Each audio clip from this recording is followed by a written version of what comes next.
Hello, welcome to the Paperstac podcast. I am Brett Burky, and this is Nick Legamaro. Nick Legamaro. I don't even know how to say my name sometimes, man. It's so damn tongue twisty. Say it. Legamaro. Legamaro. I always kind of slur it. I always goes like Legamaro. Yeah, I say that too sometimes. I say it fast. Really? Legamaro. It's all good, man. And you like it when people actually promote it wrong? When you're like, they give you a phone call and they say, "Is Nick?" Then I know that. Then I know they don't know who I am. I know it's a solicitation. Yeah. My wife's last name is Milo Rodova. Oh my goodness. So she gets a lot of that one. So we're here at Note Expo. Yeah. This is live. Like people are walking around. It's an action-packed place. Yeah, exactly. And so we're doing another episode of what is. When was your first note? How did you purchase it? What got you into the note space, and then how'd you grow since then? Just start with the easy part. What was the first note purchase, and how'd you jump into it? So the first, I purchased notes since, but my first note that I got involved with was a note I created. I bought it. I had bought a property, and I actually created a note because there was equity in the deal, and I took the equity back in the form of a note with a seller finance buyer. And since 1,500 notes later, here I am. Wow. I still create most of my notes. I do buy notes. We do buy notes needed, but I learned a long time ago that if you want something done right, you have to do it yourself. Hey, how you doing? It's all right, all good. Have some, maybe they're giving away some stuff over there. So, in the private note space, it's really difficult. You know this, right? There's no systematic process that people follow. There's no blueprint, if you will, right, on structuring the note. Mm-hmm. So the way it happens is that you have private notes and you have bank notes, right? Right. Bank notes are created very specifically because they have all the internal steps and processes in-house to do it. All their legal, doc prep, underwriting, servicing, everything. Mm-hmm. When you're a private note creator, hence a note buyer, you're relying on somebody else's ability to mimic what a bank does. And as a result of that, you end up with a lot of private mortgage notes that do not meet what I would call institutional underwriting guidelines. Right. And so this is where the discount comes in, right? When you look at a note to purchase, you're looking at and how do you evaluate a note and determine what it's worth, right? Mm-hmm. You're looking for risk, right? And you're looking for things like, well, was the borrower underwritten correctly? Is the note serviced? Yeah. Who's paying for the servicing? What's the coupon rate of the note? All these things have impact on the value of the note itself. So I just choose personally, when I can, to write my own notes because now I'm creating the note exactly how it wants to be done. Now, is that easy to do? No, it's not easy to do at all. But there's a lot of people that I would call landlords that want to become lien lords. Yeah. Right? They're tired of being the landlord dealing with the tenants and the toilets and trash. And they go, I can still make cash flow by becoming a bank. Mm-hmm. Okay, so that if they're a landlord, it's easy to convert that over. They understand it. But as a private note investor, you're sort of at the mercy of whoever created the note to begin with, right? Interesting. So you're saying, like the first notes you got into, you created them all, yes. But when your first notes, you didn't have a process for it. Hell no, I did them all wrong. I did the first 400. Did the first 400 wrong. I call it my $6 million mistake. And it wasn't that I lost $6 million, but I lost the opportunity to make an additional $6 million based on UBB because I had to pay the discount to the note buyer because the note wasn't structured properly. So when people ask today, well, what kind of yield do you want? They say, I want 15%. I go, well, why do you want 15%? Well, because I know there's something wrong with the file. I hear this all the time. Yeah. Well, what if there wasn't anything wrong with the file? Well, they go, that's impossible. I go, well, no, it's not impossible because notes are like cars, okay? If I'm going to sell a used car to you, you're going to have to do a lot of due diligence on the car. Did I properly maintain the car? Was the servicing done on the car? Was the car ever in an accident? Yeah. Was it ever repaired? All that stuff, right? How much comfort do you have in the ability of that car to perform after you buy it? Right. Whereas if it's a brand new note, a brand new car, and you go to the dealership to buy that car, what is your confidence level that that car is going to perform for you after you drive it off the lot, right? Yeah. Same thing. Do you check the oil on a brand new car? Probably not, right? Do you check the wear and the tear on the tires? No, because you assume you already know they're brand new. All the same stuff. So what we want to do is we just want to create a brand new car, a brand new note from the beginning, because then I don't have to worry about what somebody else did with the file. So, but the problem with that model is that's not what's available to purchase. 95% of all the mortgage notes that you can buy are privately created, and they're used cars, right? Yeah. So this is the challenge that note buyers have is, well, how are they going to evaluate this, especially when it's their first note? This is the biggest challenge. So understanding what that file looks like, what should be in that file, what shouldn't be in that file, all that stuff, we call it our perfect note blueprint. Mm-hmm. We build our notes that way that we do sell. Mm-hmm. But most importantly, if you're not going to buy a note from, say, us, and you want to buy it from somebody else, you really need to know what you should be looking for to buy that, to make the correct evaluation on what you're going to offer in the form of the bid. Does that make sense? That makes total sense. So, I mean, what was it that made you realize that you did them wrong? When I figured out why do I have to pay a 10, 12% discount to sell my note? Yeah.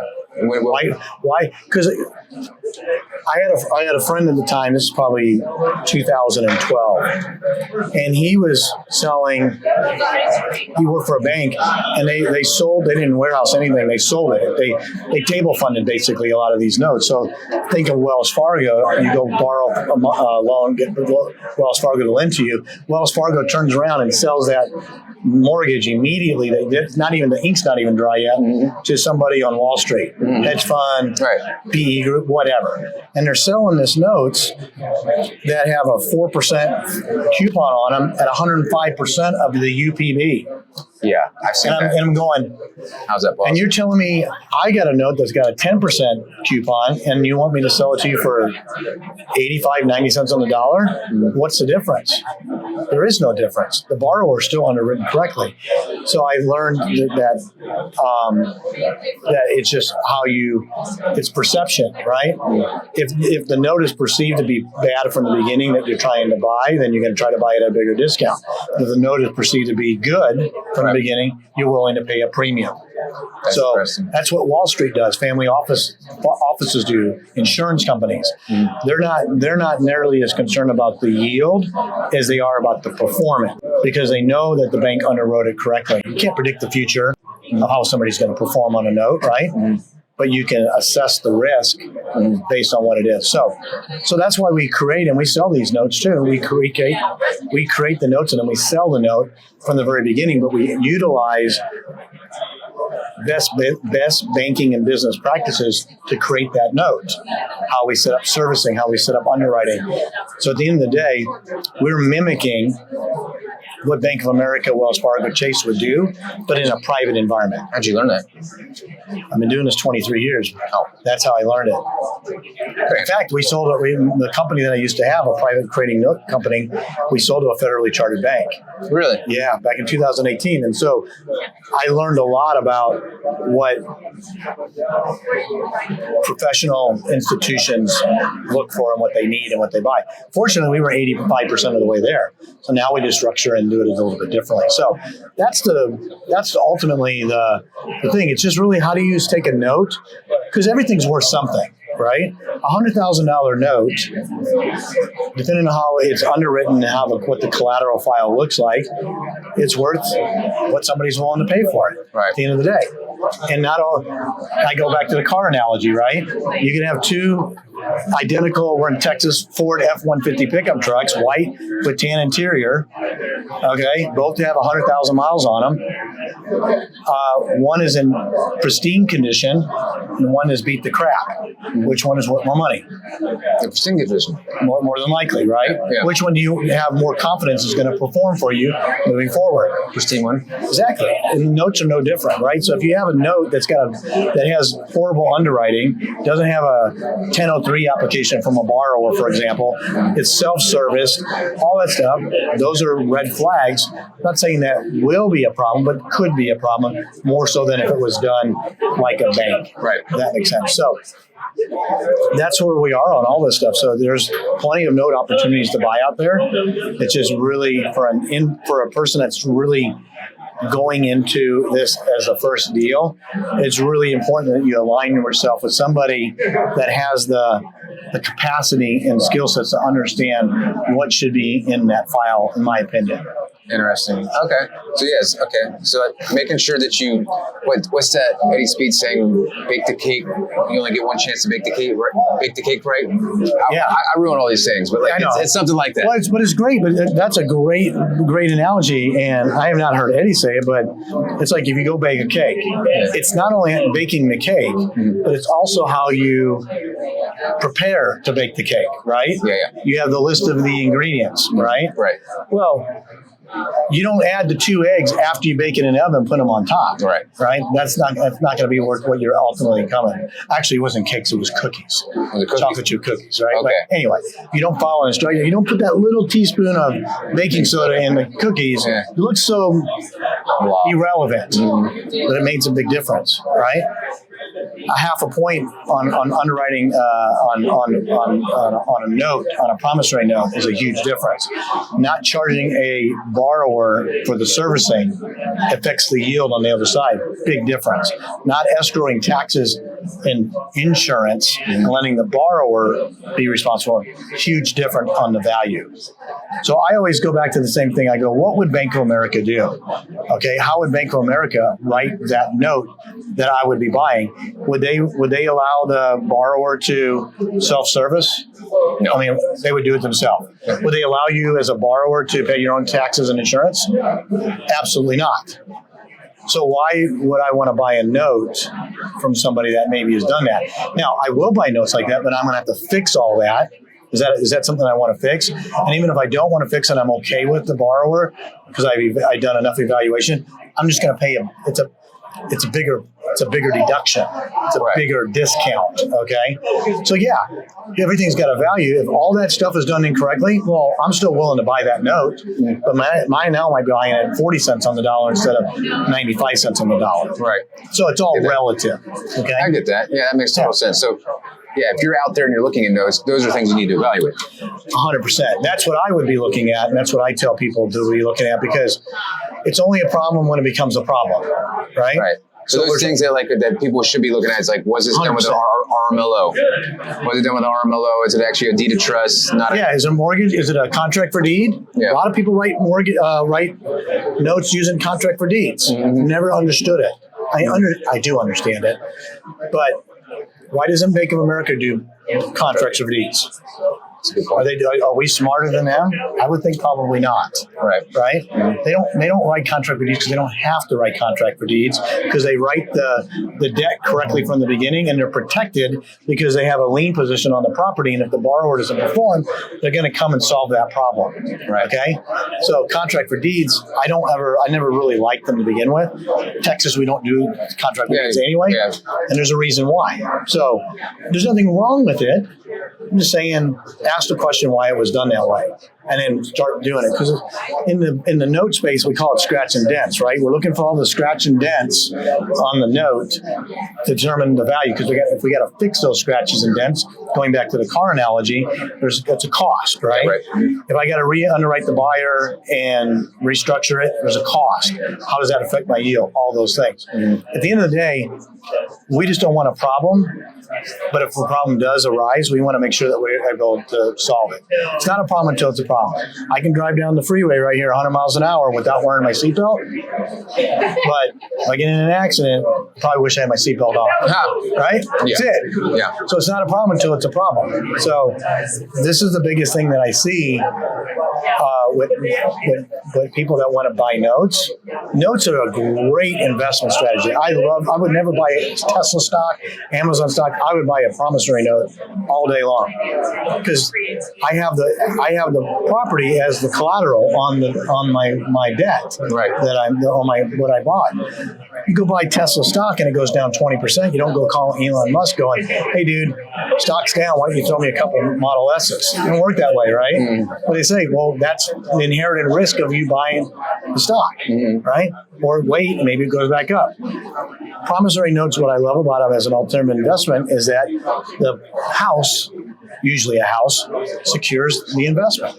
So if you have a good underwriting file and you know that the asset is worth more than your debt, then you have a pretty good likelihood to be able to recapture your investment in the event of a default. All right. That's the bottom line. So we're trying to mitigate risk along the way, and that's why all those things that we've been talking about are all critical components.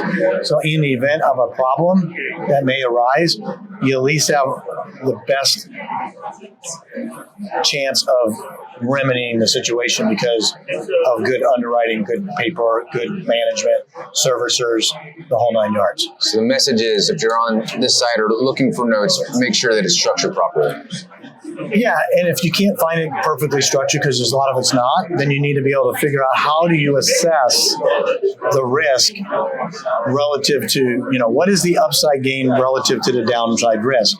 And that's a personal opinion on it. Good. I don't really care that it's $40 a month servicing that the borrower's not paying that I have to pay because I'm making $700 a month. Well, that's personal, right? But it does affect the yield. It comes off your bottom line, right? Here's the other thing about stuff that isn't serviced. I don't know we see quite as much stuff that isn't serviced as it used to be. I've been doing this a long time. But you know what? Let me tell you something. It might be $40 today to service the note. I can tell you 20 years from now, it's not $40. No. All right? But guess what doesn't change? The rate. And their payment. P&I never changes. Big thing, right? Something so small today can magnify to be in something large at some point in the future. That's actually that's something to consider. I mean, yeah, absolutely. So, interesting. So 30 years is a long damn time. Yeah, that is a long time. Now, is the borrower going to stay in it for 30 years? Probably Unlikely. not. Yeah. Is it possible? Yes. Yeah. Probably not.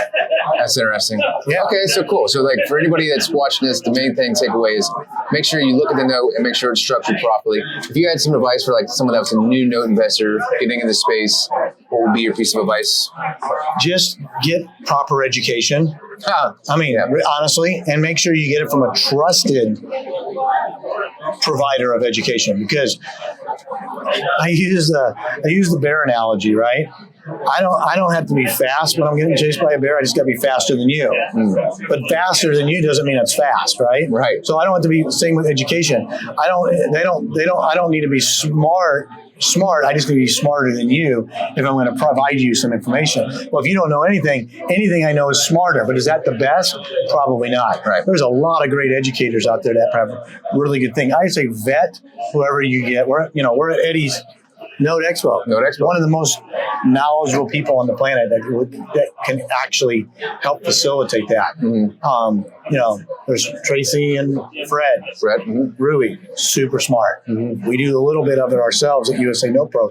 But, really make sure that you know your source of the education and don't be afraid to invest into the education. I get it. Because we have a lot of people that want to buy notes that are in self-directed IRAs, right? Look, you can buy education in your self-directed IRA and become more knowledgeable on how to invest in notes. Use that money. It'll be well worth the investment. Huh. Okay, cool. Yeah. And then lastly, how can someone find your website? What are you doing? Just go to usanotepro.com. There's a bunch of information. We got some free stuff on there, education. I've been on a lot of podcasts like this, been on stage, things along those lines. We can help in any way. If you want to sell a note, we can help you with that. If you want to buy a note, we can help you with that as well. If you want to create a note, we can help structure that as well. Or if you just want to be a lender and be a lender on deals that we create and need funding on, do that as well. It's still a note at the end of the day. Right. But the good news is that when it comes to our side of the fence, we know what we're doing on the note structuring side. It's not cheap, but you get what you pay for. And at the end of the day, you want to manage a problem, or you just want to get cash flow from the note that's there. So that's it. I mean, some people love the non-performance game, right? That's a whole different beast. Whole different beast. Good luck with that. Yeah. It's a job, man. But That there's is. people that love that model. But I would not recommend a non-performing note as your first note to buy. Oh gosh, no. Performing note, first position. First position, performing note, knowing the source of the creator and the asset. Take some time, learn the process, and you guys should be in pretty good shape. Cool. Well, good stuff. All right, man. Well, I appreciate you coming on. Thanks for having me. Yeah, this is good. So you can say your last name to Legamaro. I could go French and go Legamaro. Is it French? No, it's not. It's a hard G. It's a hard G. Legamaro. Legamaro. Gotcha. All right, well, that's it for this one. And we're going to go back to being at Note Expo and enjoying the crowd. Let's go bingo. Some of the crowd was with us in the actual shoot itself. So Yeah, come on through. Just pass them through right here. all righty. All right, man. See you. Thanks for having me. Uh-huh.